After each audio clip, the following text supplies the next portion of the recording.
only things that was holding Republicans back. Shame. This is just another day. For years, Republicans were the supposed party of fiscal responsibility, family values, and free speech. But evidently, times have changed. There's free speech, and then there's hate speech. And there is no place, especially now, especially after what happened to Charlie, in our society. Do you see more law enforcement going after these groups who are using hate speech and putting cuffs on people so we show them that some action is better than no action? We will absolutely target you, go after you, if you are targeting anyone with hate speech, anything. And that's across the aisle. Of course, across the aisle. Whether it's some radical left liberal thug writing demeaning words online that Pam Bondi finds abhorrent, or just some well-meaning Republican who falls asleep at their keyboard and accidentally types some hateful rhetoric like this. They're evil people in many ways. Yup, Pam Bondi will pursue either type of hate speech equally. There's just one small problem with Bondi's hate speech vow. It's not legal. I'm not sure if the Attorney General of the United States is aware, but the First Amendment of the Constitution provides sweeping protections for free speech, hateful or not, as long as that speech does not directly incite violence. And I'm not the only one to point this out. Even Ted Cruz came out to publicly correct Bondi, because Cruz knows that whether it's people saying hateful things online or just a single person saying hateful things about your wife to your face that leads you to endorse them for president, that vile speech is protected by the First Amendment. But I'm sure our president corrected the record on this whole hate speech, free speech debacle, right? And what do you make Pam Bondi saying she's going to go after hate speech? Is that, I mean, a lot of your allies say hate speech is free speech. She'll probably go after people like you because you treat me so unfairly. It's hate. You have a lot of hate in your heart. Right. Trump has separated families, struck fear into the hearts of immigrants, run cover for a notorious pedophile and his principal accomplice, demeaned large swaths of black government officials as DEI hires, vilified the entire LGBTQ community. But sure, Jonathan Karl is the one with hate in his heart. But back to the actual question about policing free speech in this country. Look, we want everything to be fair. It hasn't been fair. And the radical left has done tremendous damage to the country. But we're fixing it. Huh.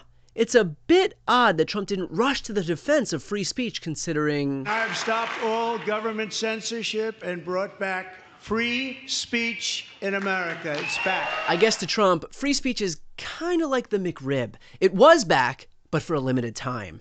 And how about those Republicans being the stalwarts of fiscal responsibility and the rooters out of government waste? Well, today, at an oversight hearing on Capitol Hill, FBI Director Kash Patel explained why Republicans are still those people. It's just complicated. You were rightly critical of the way that the previous FBI director used the FBI jet.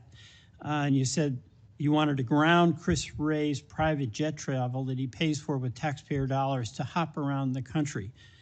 Let me ask you this. You know, on the weekend of, according to flight tracker data, on the weekend of March 7th, an FBI plane flew round trip from D.C.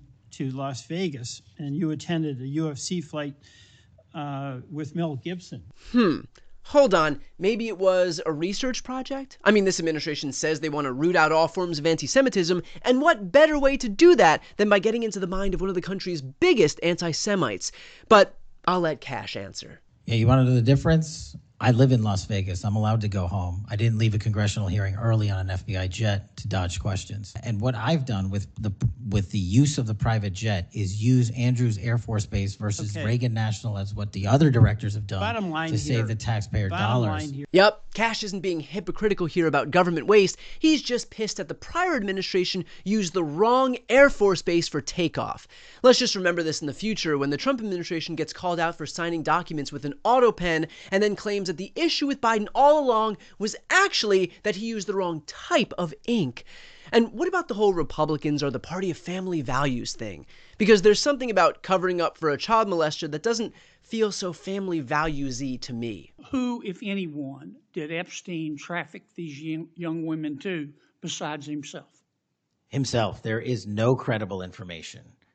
None. If there were, I would bring the case yesterday that he trafficked to other individuals. And the information we have, again, is limited. So the answer is no one? For the information that we have. Hang on. Is Kash Patel really trying to convince us that no one else was abusing these young women and girls and that it was only Jeffrey Epstein on that list? Isn't there someone with some sense that could perhaps persuade the FBI director? Hold on. I think I know just the person. Why is the FBI protecting the greatest pederast, the largest scale pederast in human history? Simple, because of who's on that list. Now, if only we can get those two guys in a room together. The truth is, Republicans have been able to commit all of these insane acts of hypocrisy thanks to one thing: the absence of shame.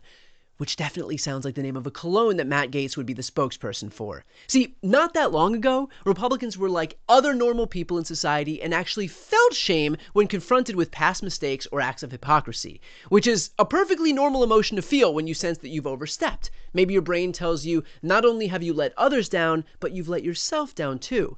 And a healthy dose of shame is not to be looked down on. It serves as an emotional regulator, a backstop that lets you hit pause on whatever bad thing you're doing or a self-righteous emotion that you're feeling and recalibrate to an ideally less bad or more thoughtful thing.